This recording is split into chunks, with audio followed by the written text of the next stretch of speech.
les préparatifs vont bon train. Nous avançons, comme disent les Anglais, step by step. Nous avons mis une grande commission en place qui supervise toutes les opérations liées à cette manifestation qui est le Grand Prix de Moscou. Ce sont les championnats d'Afrique professionnels, les championnats du monde autant pour moi professionnels de boxe arabe. Il y a à peu près 244 titres, donc vous comprendrez que c'est une mobilisation très importante de combattants. Il y a des sous-commissions aussi.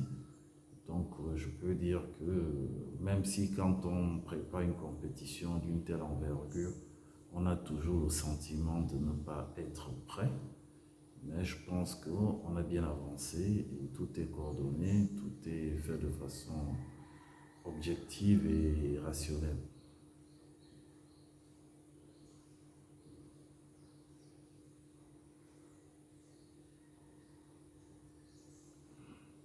Bon, c'est la première édition du Grand Prix de Moscou, hein. C'est une première d'ailleurs dans le monde des sports de combat de réunir autant de pays, autant de combattants.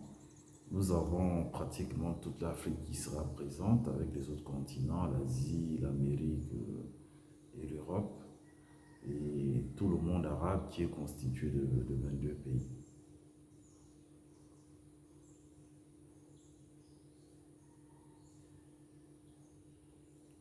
Nous attendons beaucoup de combattants à travers le monde entier, hein. Beaucoup, je dirais pratiquement 400 combattants. C'est 2 semaines de compétition, c'est 20 combats ou une quinzaine par jour, voire plus.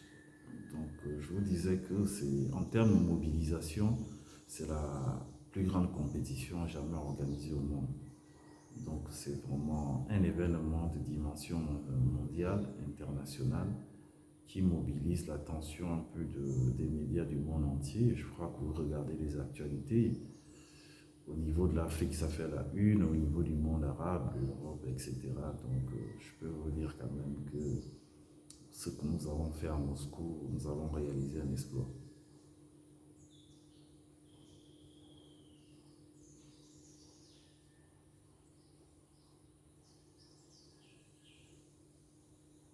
Le budget de la compétition, je ne saurais vous le dire, il est immense.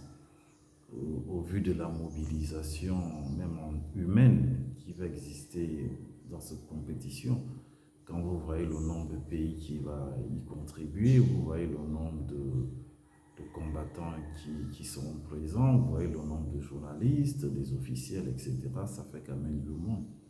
Donc c'est un budget qui est à la dimension d'un tel événement de dimension internationale.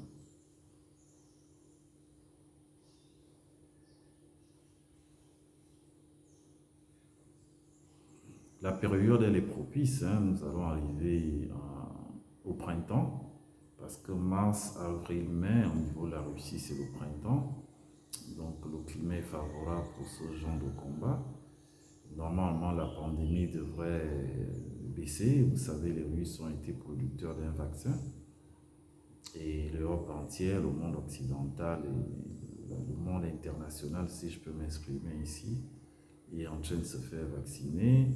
Et vous savez que cette épidémie s'émancipe avec le climat. Vous avez constaté que pendant l'été, l'épidémie avait baissé et là c'est l'hiver, il fait très froid dans tous ces pays, d'où la montée en hausse. Et quand nous allons atteindre le printemps en mi-avril, je crois que du moins je prie pour que les conditions soient réunies pour que cette manifestation de dimension mondiale puisse avoir lieu. Ben, je remercie la télévision burkinabé, hein.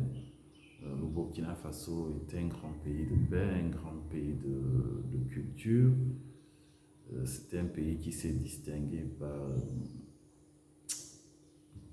son agriculture, parce que vous êtes un pays producteur au niveau de l'agriculture, vous êtes un pays avec une très bonne économie dynamique. Vous avez su surmonter les handicaps naturels que beaucoup de pays africains qui partaient avec les mêmes handicaps n'ont pas su. L'homme burkinabé est un homme intègre, c'est un homme travailleur, c'est connu de l'Afrique. Et je pense que la relation que vous allez avoir avec la Fédération africaine de boxe arabe sera très belle. Et j'ai hâte aussi de découvrir le Burkina Faso, j'y ai jamais mis les pieds. Découvrir votre culture et partager avec la presse burkinabé des échanges constructifs, une échange constructive de façon à ce que notre relation puisse être permanente. En dehors du sport, il y a des volets qui sont très importants au niveau de ce grand gala. On a un volet politique parce que bon, on va avoir quand même plusieurs ministres des sports du monde entier. Déjà au niveau de l'Afrique, j'espère en avoir une quarantaine et ça s'est jamais vu dans notre histoire de voir autant de ministres des sports africains réunis. Je pense que ça peut créer une synergie entre tous ces ministres pour mener une réflexion profonde de façon à travailler sur l'émancipation du sport en Afrique. Nous allons avoir certains hommes d'affaires africains et députés qui vont pouvoir échanger avec les hommes d'affaires du monde russe. Vous savez, le monde russe a un portefeuille très important. Il y a aussi les 22 pays du monde arabe, combinés avec certains hommes d'affaires de l'Asie, qui a un portefeuille aussi important. Toutes ces personnes veulent investir en Afrique. Je pense que les politiques qui seront présents, c'est-à-dire les ministres, les députés, les hommes d'affaires, auront de quoi saisir les opportunités et de pouvoir présenter les préoccupations de leur pays. Et je pense que c'est un gala qui va résoudre beaucoup de problèmes et qui va faire avancer l'Afrique avec le monde arabe, avec le monde russe, sur le plan politique et sur le plan économique. C'est-à-dire un pont sera créé entre la Russie et l'Afrique, un pont sera créé entre le monde arabe et l'Afrique, et pourquoi pas tous les autres pays. Même au niveau des médias, parce que je pense qu'il y aura 800 médias à peu près, peut-être plus. Donc c'est l'opportunité à la presse aussi burkinabé de se confronter aux autres médias, d'abord d'Afrique. Et lors de ce gala, je vais essayer de mobiliser des médias d'Afrique pour avoir une synergie commune, un projet commun qui est notre projet de l'Afrique, l'émancipation de l'Afrique. On va essayer de créer une association de tous les médias africains qui vont pouvoir partager leurs avis, leurs expériences, les communications de leurs différents pays à travers un groupe WhatsApp. Et cette association sera constituée d'un président, des vice-présidents, secrétaires généraux, etc. Et je pense que ça peut être une très grande force de communication pour l'Afrique. Ça fait que quand il y a un événement dans un pays, il suffit de l'injecter dans le groupe, tous les médias africains vont le reprendre. Et si l'Afrique gagne d'une seule voix, je peux vous promettre que c'est le monde entier qui va trembler. Donc c'est aussi une opportunité pour les journalistes, même en termes de sponsoring, parce que vous avez des médias qui sont vos modèles, qui ont le mieux réussi, qui vous inspirent. Donc vous pouvez échanger en termes de stages, ça peut être des financements tels de matériel, ça peut être des financements tout court. Et pour les plus chanceux, ils peuvent trouver aussi de l'emploi dans des boîtes plus importantes que les boîtes qui sont les leurs.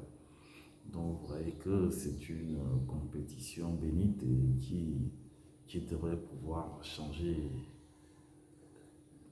nos vies, qui devrait surtout pouvoir faire travailler l'Africain d'une seule main. C'est vraiment mon combat, c'est l'émancipation de l'Afrique, et la boxe arabe est un bon tremplin pour unir nos forces et pour l'émancipation de notre continent. Je vous remercie et je remercie la presse du Burkina Faso qui commence à se mobiliser pour le Grand Prix de Russie, et je remercie le peuple burkinabé et les autorités politiques et administratives de votre pays qui ont bien accepté que nous puissions rentrer dans votre pays pour faire la promotion de la boxe arabe. Je vous remercie et je vous souhaite une bonne journée. Que Dieu vous bénisse.